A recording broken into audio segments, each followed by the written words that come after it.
రోహిత్ శర్మ, విరాట్ కోహ్లీ ఇద్దరూ భారత జట్టులో కీలక ఆటగాళ్లే. 3 ఫార్మాట్లలోనూ లెజెండ్స్ అనిపించుకున్న వాళ్లే. ఏళ్లుగా భారత జట్టుకు సేవలందిస్తూనే ఉన్నారు. అయితే టీ20 వరల్డ్ కప్ తర్వాత పొట్టి ఫార్మాట్కు గుడ్ బై చెప్పారు. మెగా ట్రోఫీని ముద్దాడిన తర్వాతే కుర్రాళ్లకు దారిస్తూ తప్పుకున్నారు. కానీ టెస్టుల నుంచి మాత్రం అభిమానులు కూడా ఊహించని విధంగా సైడ్ అయ్యారు. లాంగ్ ఫార్మాట్ నుంచి సడన్ గా తప్పుకున్నారు. ఇంగ్లాండ్తో సిరీస్కు ముందే, అది ఐపీఎల్ మధ్యలోనే రిటైర్మెంట్ ప్రకటన చేశారు.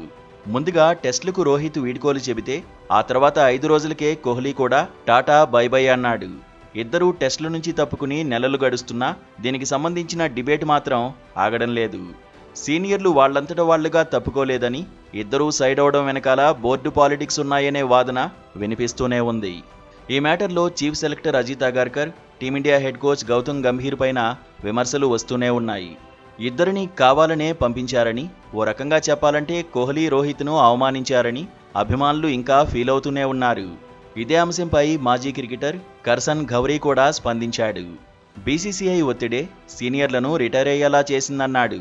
ఇద్దరికీ టెస్టుల్లో ఆడాలని ఉన్న బీసీసీఐలోని అంతర్గత రాజకీయాలు, సెలక్షన్ కమిటీ నిర్ణయమే బయటకు పంపించేసిందని బౌన్సర్లు సంధించాడు. వాళ్లంతట వాళ్లు మాత్రం టెస్టులను వదిలేయాలని అనుకోలేదన్నాడు. కనీసం ఫేర్వెల్ మ్యాచ్ కూడా ఆడించలేదని బీసీసీఐని తప్పుబట్టాడు. భారత జట్టుకు సేవలందించిన గొప్ప ప్లేయర్లకు సరైన ఫేర్వెల్ ఇవ్వకపోవడం బాధాకరమన్నాడు. మరో 2 సంవత్సరాలైనా టెస్ట్ క్రికెట్ ఆడే సత్తా విరాట్కు ఉందని చెప్పుకొచ్చాడు.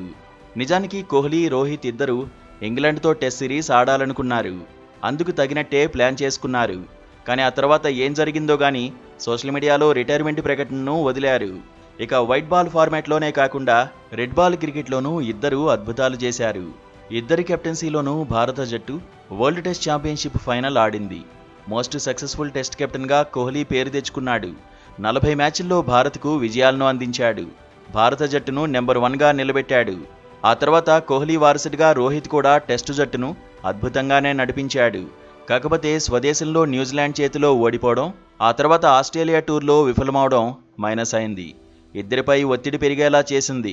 చివరకు జట్టుకే దూరం కావాల్సి వచ్చింది.